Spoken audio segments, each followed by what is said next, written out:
Ei, gente, eu sou a Rose. Aqui no canal eu falo sobre autoconhecimento e espiritualidade, claro, porque, ao meu ver, o autoconhecimento é a espiritualidade. Quando a gente inicia essa jornada do autoconhecimento, a gente entende que é um ser espiritual. E, claro, falo sobre expansão de consciência. Mas o que eu falo? Eu falo do meu aprendizado. Na verdade, aqui eu estou compartilhando o meu passo a passo, o que eu venho aprendendo desde que eu decidi entrar nesse caminho maravilhoso do autoconhecimento. Então, eu compartilho tudo que aprendo nos livros, nos workshops que eu assisto e vídeos que eu acabo assistindo, tudo, gente, tudo, palestras e tudo mais. E hoje eu quero compartilhar esse livro aqui com vocês. O nome do livro é Da Sombra à Luz. Ele é do professor Mário Coziner. Esse professor é maravilhoso. Ele é psiquiatra, psicoterapeuta e, na verdade, o chamado da alma dele é a constelação sistêmica. O foco dele é ensinar as constelações familiares e autoconhecimento, o desenvolvimento pessoal. Então, nesse livro, ele traz vários contos. E eu disse que o nome do livro é Da Sombra à Luz, né, gente? Da sombra à luz, por quê? Porque todos nós somos luz e sombra. É necessário transmutarmos da sombra para a luz, que é o que verdadeiramente somos, seres de luz. Então, nesse livro, ele nos faz pensar a respeito de nós mesmos.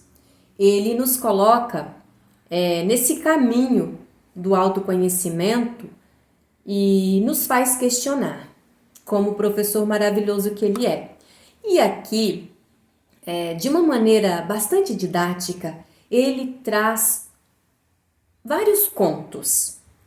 E após cada conto, cada história, ele faz algumas perguntas para nos fazer refletir. E tem até o QR Code para a gente escanear e fazer a meditação, do modo que ele ensina. É claro que eu não vou entrar no mérito total do livro e nem vou fazer as mesmas perguntas que ele, literalmente, mas vou trazer o meu aprendizado. Hoje eu vou compartilhar com vocês o meu aprendizado a respeito do mestre, dos discípulos e do camelo. Gente, como que é esse conto? Ele é bem curtinho e ele traz o seguinte, que no deserto estava estava lá o mestre com os seus discípulos. E o mestre, muito tranquilo, o que é peculiar e faz parte de todos os mestres, né? Muito tranquilo, não estava preocupado de estar no deserto, se ia faltar água, se teria o que comer. Por outro lado, os discípulos que estavam nessa jornada de conhecimento, né? Como jovens discípulos ali aprendendo, claro, né? No sentido de jovem, no sentido de estar aprendendo, de serem aprendizes, estavam muito preocupados, né? Se ia ter água, se ia ter comida, essas coisas todas, essas preocupações da vida, das necessidades básicas, né? O mestre falou para os discípulos: não se preocupem, tudo está nas mãos de Deus. E sempre que eles faziam algum questionamento, traziam alguma demanda de preocupação, ele repetia: não se preocupem, tudo está nas mãos de Deus. Então, em um determinado momento, já era noite, Eles pararam para descansar, para dormir, para comer. E um dos discípulos ficou encarregado de amarrar o camelo, de cuidar dos camelos, de amarrar o camelo, né? E o discípulo não amarrou o camelo, foi dormir. No outro dia, o mestre olhou, cadê o camelo? E chamou o discípulo encarregado por cuidar do camelo. E perguntou para ele, onde está o camelo? Então o discípulo disse, mestre, eu não sei, deixei ele aqui noite passada.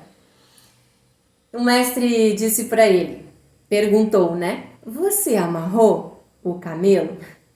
O discípulo disse, mestre, eu não amarrei o camelo. O mestre disse que tudo está nas mãos de Deus. Gente, qual a moral da história? A moral da história e a reflexão que esse conto nos traz, e assim o professor Mário Cosini também comenta, explica, coloca e faz a gente se questionar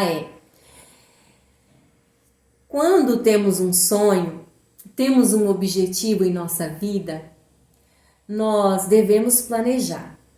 É necessário que a gente se interiorize e afie o machado, que foi o que eu trouxe no outro vídeo, sobre os lenhadores e o machado.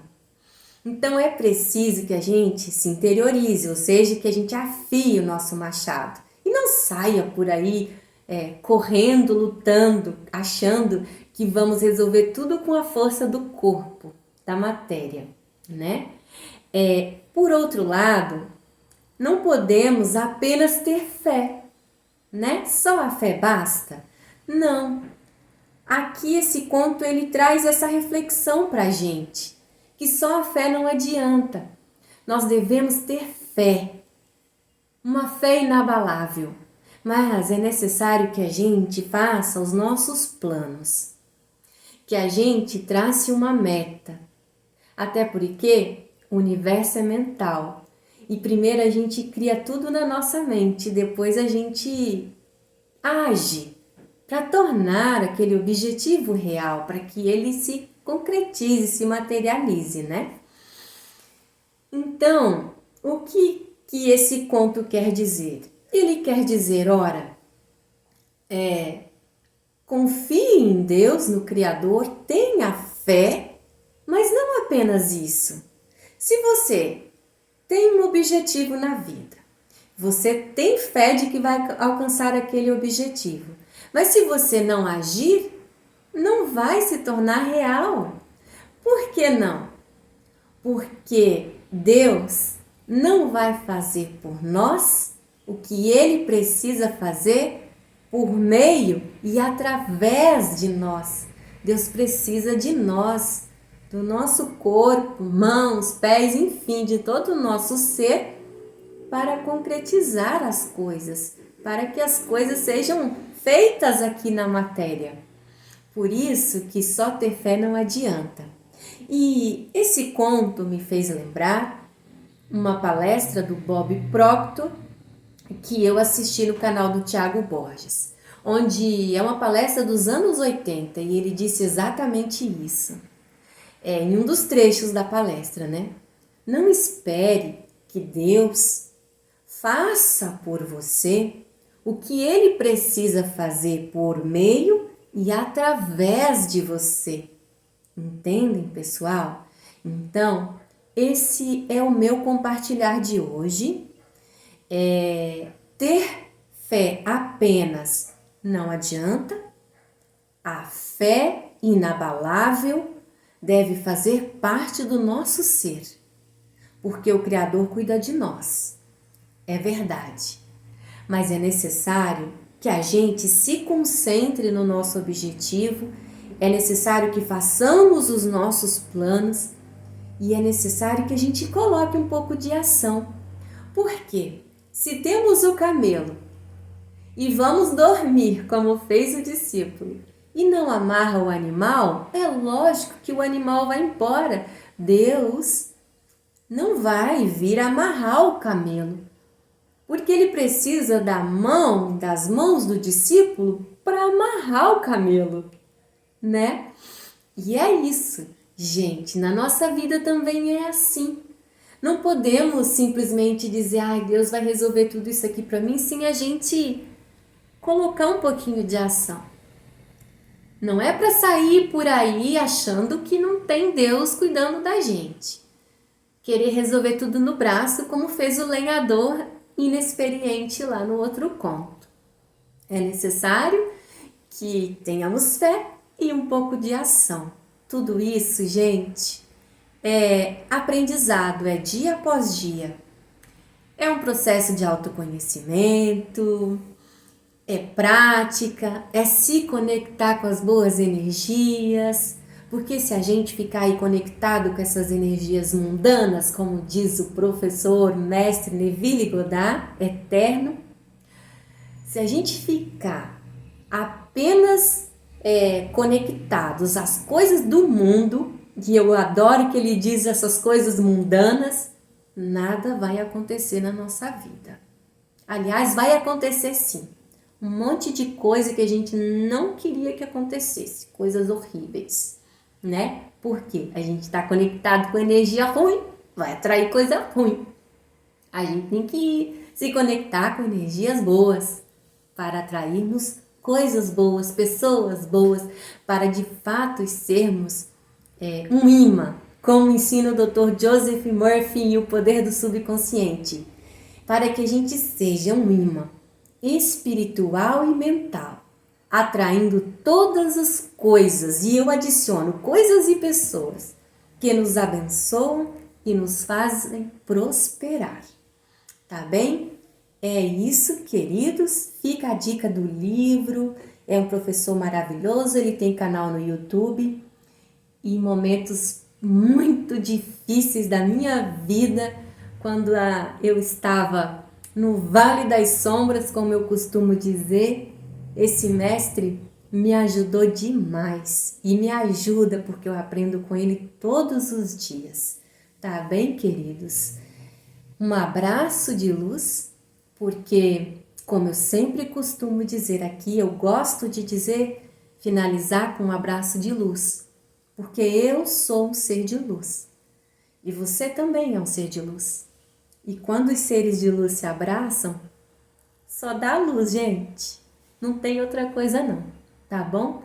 Fiquem com Deus, busquem pelo autoconhecimento, pela expansão da consciência e não se esqueçam nunca, vocês são seres espirituais. Namastê!